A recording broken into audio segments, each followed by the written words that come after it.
All things being equal, if you double your show rates, you double your business. And I've got a whole bunch of calls booked for tomorrow. But what we're actually going to be focusing on is this call with Ruben over here, which turned out to be a no show. And by the way, we already knew this prior to the event because he had declined the invitation. And so I'll be going over every single step that I take to increase my show up rates. And then we'll be building a brand new automation from scratch to further increase the show up rates beyond what we've already got.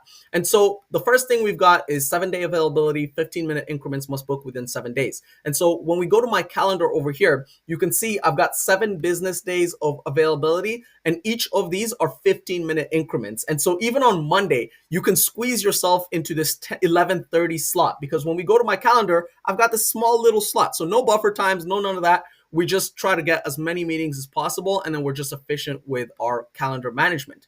And then 7-day availability, 15-minute increments. And then we've got automated reminders. So these come from HubSpot. And so it's just a basic reminder like, hey, we've got a meeting booked. And then it happens 2 times. So the first time is 2 days before. The second time is 4 hours prior to the meeting. And then we've got personalized reminders. And so what those look like are these, which is just a simple Loom video, 30 seconds, 45 seconds, that type of stuff. And oftentimes these do not get watched. However, they are seen. And when they are seen, it leaves a solid impression. And so, for example, with Alex over here, he actually ended up no showing. But when we responded back to that email with the video, he was like, God damn, this is interesting. So he actually CC'd another person and got us to work, despite the fact that he never watched it. And so the personalized reminders, they work for you even when they do no show. But if they do watch it, it further increases your show up rates. And then booking redirect. So when someone finally books a call, we redirect them to the testimonials page. We have a meeting title. And so the meeting title, the way that I like to think about it, is the reason to join. And so when we look at my calendar, all of these are $1 lead gen, $1 lead gen. And in fact, it was $1 lead gen before. And then I realized, let's make it a little bit more spicy. $1 lead gen for 28 days. And if you're curious what I'm talking about, this is the offer. It's 28 days of lead generation for $1. There's no gimmicks, no bait and switches, no none of that stuff. It really is 28 days for $1, and that's what I'm offering at afonto.com/1. And so that's the first part, the meeting titles. And then meeting description, we essentially want to direct them to the place that we think is the most relevant for them. And for the most part, I like to direct people to the testimonials page, but I also like to include my website in case they have not seen the company before, or in case they add someone else from the company.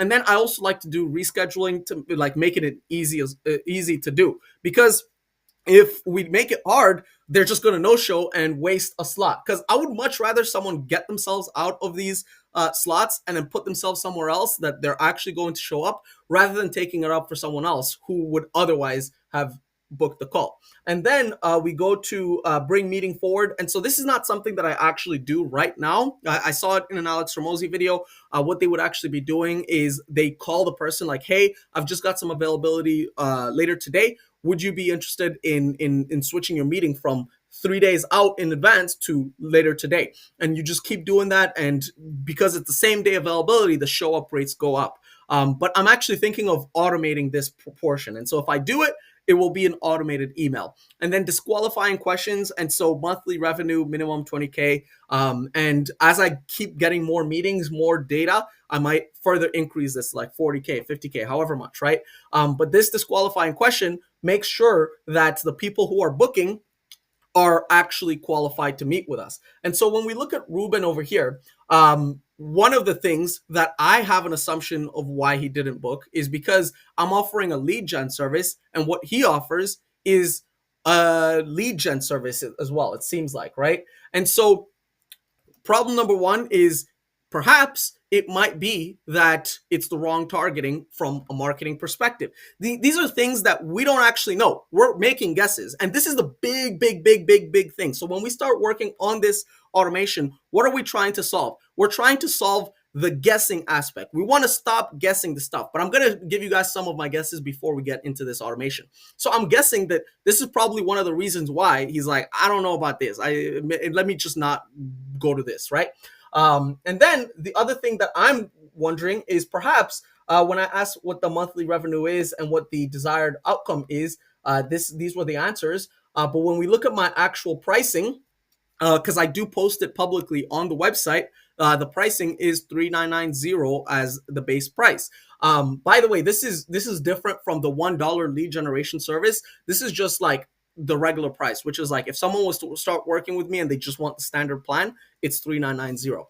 And so, is this why he didn't book? Is it because I post my prices publicly?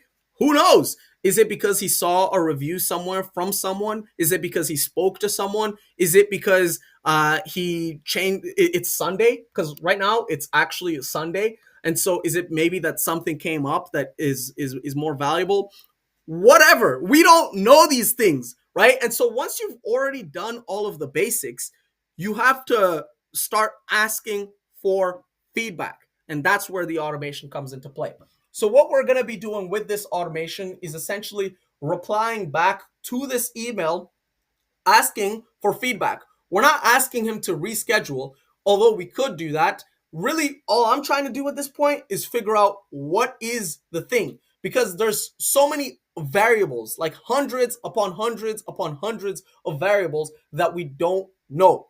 We want to know those variables. And so all I'm going to be doing is replying back to that email asking for feedback. So let's get started with the first part, which is going to be a Gmail module. And so we've got these Gmail modules. They could do a whole bunch of different things. And by the way, there's another one as well. So this is the Gmail module.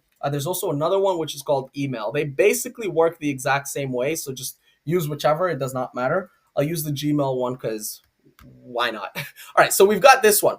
Now, what I want to do is I want to choose the folder where the declined invitation comes in. And so I've actually already got a filter in the settings. So when you go to the settings, you can create filters and there's going to be declined. But if you don't have that, then there's probably, I'll show you in the automation. So we're going to do the folder, and the folder is going to be booked meetings. So that's where we're going to be looking. If for you, it might just be the inbox. It might be a different place. But we just want to create a simple filter, and the criteria is going to be all emails that have the subject declined. So declined. Is it declined? Yep. And by the way, we might also just add the two dots as well to make it easy to identify. Okay, so declined. So once you've got all of this information, you want to choose how many emails you want to fetch. And then once you've got this, you're going to choose where to start. And so it could be from a specific date, it could be from anything. Do keep in mind that this is just for now. So if you want to do the retroactive emailing, but if you want to just start from now on, you're going to be emailing these people, you would just do from now on. So if we were to do from now on and run this module only, we're going to get no one. But if we were to, let's say, choose maximum number of results, let's choose two. Let's choose two over here. And we do the specific date, choose where to start, emails from the last 2 days. Now, when we run this, we should get two results.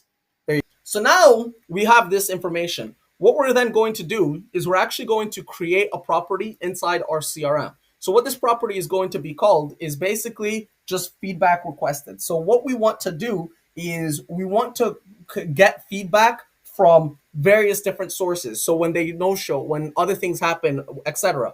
However, what we want to avoid is we want to avoid asking for feedback on everything all of the time, because that's going to get annoying. So we just want to do it one time. And so the field type is going to be a single checkbox. And if this checkbox is checked off for a specific contact, then we're not going to ask them for feedback on anything again. And so that's how we're going to filter these contacts. So we're going to go to the HubSpot, search for the contacts. It's going to be create update contact. It's basically the same exact thing. And then we want to get the email. So email, let's search email. And then the value of the email is going to come from here. So the sender email address. So feedback requested, probably just true. I've never done this before, so it's probably just true. And then now we've got this person updated with the feedback requested. And now we could just respond back to the email. And so how do we do a reply to email? Is there no reply an email? reply, move an email, reply, create a draft, delete an email, mark an email as read. Oh, send an email. There you go. So send an email, and then we probably just have to map it to the person, which is going to be the same person over here. And over here, we just say, hey, hey, and then we search for the first name,